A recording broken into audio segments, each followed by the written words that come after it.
नवरात्रि में कन्या पूजन करने के बाद ही व्रत को पूर्ण माना जाता है। नवरात्रि में अष्टमी या फिर नवमी तिथि पर लोग कन्या पूजन करते हैं। शास्त्रों के नियमानुसार कन्या पूजन में 9 कन्याओं को भोजन करवाने का नियम बताया गया है, लेकिन कुछ लोग अपने हिसाब से 5 या फिर 7 कन्याओं को माता का रूप मानकर पूजा करते हैं। आइए आपको बताते हैं कि नवरात्रि पूजा में किन बातों का ध्यान रखना चाहिए और किन नियमों का पालन करना चाहिए। नवरात्रि में अष्टमी या फिर नवमी को कन्या पूजन करने का विधान है और कन्या पूजन के बाद व्रत का संपूर्ण फल प्राप्त होता है। कन्या पूजन में छोटी छोटी कन्याओं को आदरपूर्वक घर बुलाकर उनकी पूजा की जाती है, उन्हें भोजन करवाया जाता है और उन्हें पकवान खिलाए जाते हैं और यथासंभव दक्षिणा दी जाती है। मान्यता है कि ऐसा करने से माँ दुर्गा का आशीर्वाद प्राप्त होता है और उनकी कृपा से आपकी सभी मनोकामनाएं पूर्ण होती हैं। वहीं अगर आप कुछ गलतियां कर देते हैं तो माँ दुर्गा नाराज़ हो जाती हैं। आइए आपको बताते हैं कि कन्या पूजन में किन बातों का ध्यान रखना चाहिए और किन नियमों का पालन करना चाहिए। इस बात का ध्यान रखें कि कन्याओं के घर में आने के बाद उन्हें सीधे भोजन करने के लिए न बैठा दें।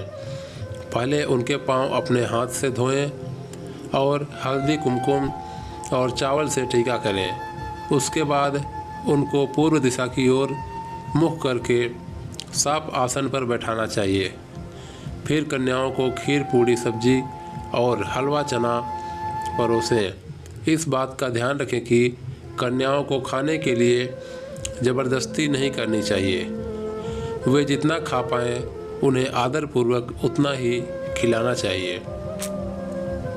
भोजन करवाने के पश्चात कन्याओं के पैर धोकर उन्हें उपहार स्वरूप कुछ वस्तुएं भेंट कर सकते हैं। इनमें फल, सिक्के, लाल चुनरी, मिठाई, एक कोई बर्तन आप ले सकते हैं। अगर सामर्थ्य न हो तो आप इनमें से कोई एक चीज़ भी दे सकते हैं। उपकार देने के बाद उनके पैर छूकर आशीर्वाद लें और उन्हें द्वार तक सम्मानपूर्वक विदा करके आएं। कन्या पूजन करने में कुछ सावधानियां भी रखनी चाहिए। ऐसा करते वक्त कन्याओं को जरा भी डांटें नहीं और पूरी श्रद्धा के साथ उनकी पूजा करें। कन्याओं को इस दिन भूलकर भी बासी भोजन न करवाएं। 9 कन्याओं के साथ कम से कम एक बालक को भी कन्या पूजन में बैठाना चाहिए। बालकों को भैरव का रूप माना जाता है। कन्याओं के विदा होने के बाद तुरंत साफ सफाई में नहीं लग जाना चाहिए। अगर आपके पास कन्या पूजन करने का वक्त नहीं है या फिर किसी और कारण से ऐसा नहीं कर पा रहे हैं तो मंदिर में यथाशक्ति भोजन भेजकर दान करवा देना चाहिए। कन्या पूजन में शामिल करने के लिए 2 से 10 वर्ष की कन्याओं को बुलाना चाहिए। इनकी संख्या कम से कम 9 तक होनी चाहिए।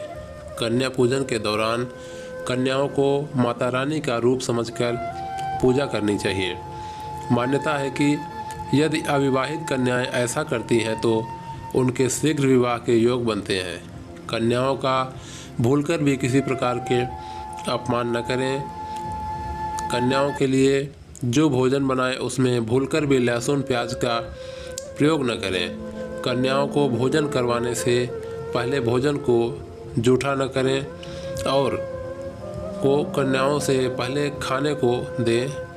कन्या पूजन में कन्याओं के साथ गलती से भी भेदभाव न करें। दोस्तों, वीडियो पसंद आया हो तो वीडियो को लाइक करें, साथ ही चैनल को सब्सक्राइब करें और बेल आइकन को ऑन कर लें ताकि जब कोई भी नया अपडेट आए सबसे पहले आप तक ज़रूर पहुँचे।